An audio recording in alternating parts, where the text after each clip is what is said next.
You know, I watched the reveal for the Mustang last night, and man, I was really hoping they would have made it electric.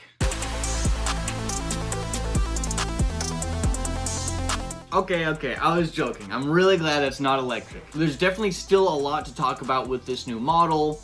Well, kind of feels like more like a refresh, but we'll get back to that. So I guess starting with the outside of the Mustang, I do like how it looks. I think it looks a lot more chiseled, a lot more futuristically muscular, I guess. The taillights look pretty cool. I love the big rear diffuser that they got on there now. The front end looks really sleek, and I don't hate it, to be honest. I think it looks really nice, especially the 4-cylinder front bumper. I think that looks a little bit better than the GT front bumper. The spoiler's a little too jagged for me, but now what I don't really understand is that this whole car kind of, it doesn't look like it's very new. It kind of looks like the current generation, but with a different front and rear bumper.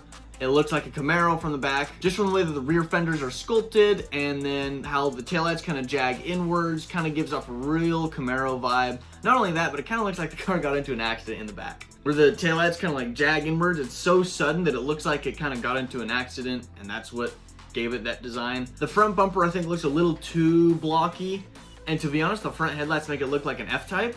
So I'm a little confused. It does look kind of like it looks like they threw together a whole bunch of elements from a whole bunch of different cars, including the current gen Mustang, and it looks okay for the most part. I just can't help but think that it's not a super original design and not exactly, you know, next generation. It definitely feels like a facelift, like a major facelift, but kind of just feels like a facelift. Now, I'm not trying to hate on the new Mustang. These are just my thoughts.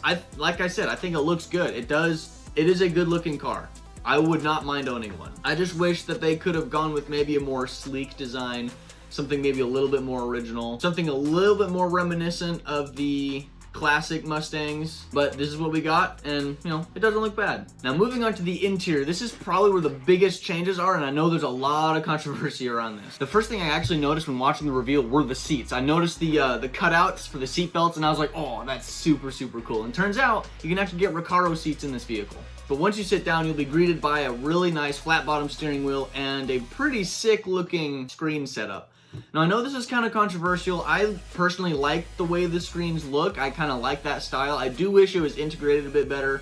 It kind of looks like they took some glue and just kind of smacked a couple iPads up there. But I guess I'm kind of a sucker for that sort of thing, I guess.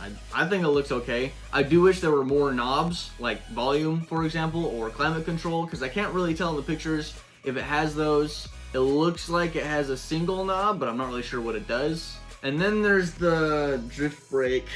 It's like Ford's trying to appeal to both just your regular non-enthusiast customers and then actual enthusiasts by making a decent vehicle. It just confuses me. I'm glad they're keeping the manual transmission for the V8, but why did they have to get rid of the manual transmission for the 4-cylinder? To be honest, that's the one that I would have gotten, is the turbo 4-cylinder with the manual transmission, but that's not going to be offered on the new model, unfortunately. It just seems like kind of a missed opportunity, because I feel like I would totally get this new model over the current gen if there was a manual option for the 4-cylinder, because if I'm being completely honest, that's the only one I could afford at the moment. But apparently not very many people bought the 4-cylinder with the manual transmission, so I can understand why they took it out. Overall, I dig the interior. I think it looks nice. I think it looks pretty cool and fittingly futuristic. I do understand that a lot of people think it kind of just looks like their truck interiors, or the screens are put in there pretty uncreatively, which I agree with. But for the most part, I think it looks okay.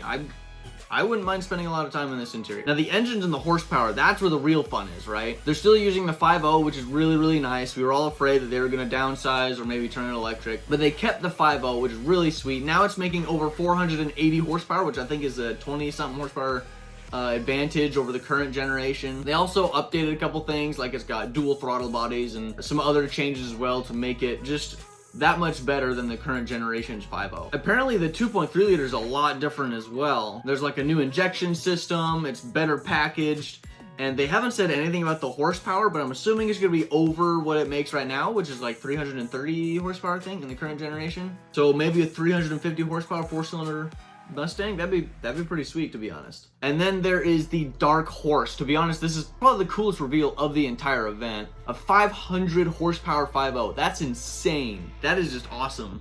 Apparently it's got like forged internals and everything like that. I feel like the aftermarket scene is gonna have a field day with this car. Not only that, but it's also got a different transmission made by Tremec, if I remember right. And it's also got better tires, brakes, it's got some chassis stiffening, different suspension, and just seems like it's gonna be an absolute monster. Now, is it a replacement for the Mach 1? I think that's what it's supposed to be. But what I'm really excited for is seeing the Voodoo come back. That, if I were to get a Mustang, it would be a GT350 or a GT350R. But I guess we'll just have to wait for that, which is a little disappointing, but you know, you can't release all the models all at once. Now, pricing. We don't really know the pricing yet, so unfortunately I can't really talk about that. I'm assuming it's going to be similar to the current generation's pricing, just a little bit more expensive. I think the 4-cylinder starts at like 27-ish thousand, so we can probably expect the new one to be about 29, maybe 30, I hope not, but maybe around 30. And then the 5.0, I have no idea, probably gonna be in the mid 40s or something, I don't know. Personally though, if I had to choose between this new one or the current generation, I would probably get a current generation. I like the looks more, and it's a lot cheaper. However, I will say that the interior does make me want a new one pretty bad, because there's apparently a ton of customization options. There's a ton of really cool stuff you can do within the menu.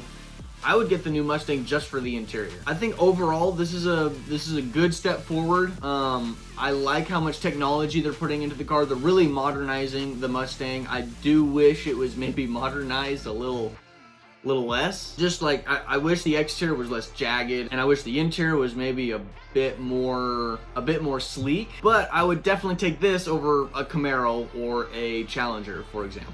Overall, I think this is a pretty sweet Mustang. I love how they're upping the horsepower, upping the ante, and they're kind of calling out Chevy and Dodge for discontinuing their sports cars. Because I mean, the Challenger and Charger are about to go out of production as far as I know. The Camaro, I have no idea what's going on with that. I don't know if Chevy's going to keep producing that or not. But at the end of the day, Mustang was the first pony car from America, America's first sports car, America's first muscle car, and it looks like it's going to be the last, at least when it comes to internal combustion. But as always, who cares what I think? I want to know what you guys have to say. Let me know in the comments if you guys think this is a proper evolution to the current Mustang, and if you like the exterior and the interior changes, or if you'd rather they do something different. Personally, I'm glad to see the Mustang live on, and who knows, there could be a Mustang in my future. But just like always, guys, I hope you have a great day, and I'll see you in the next one.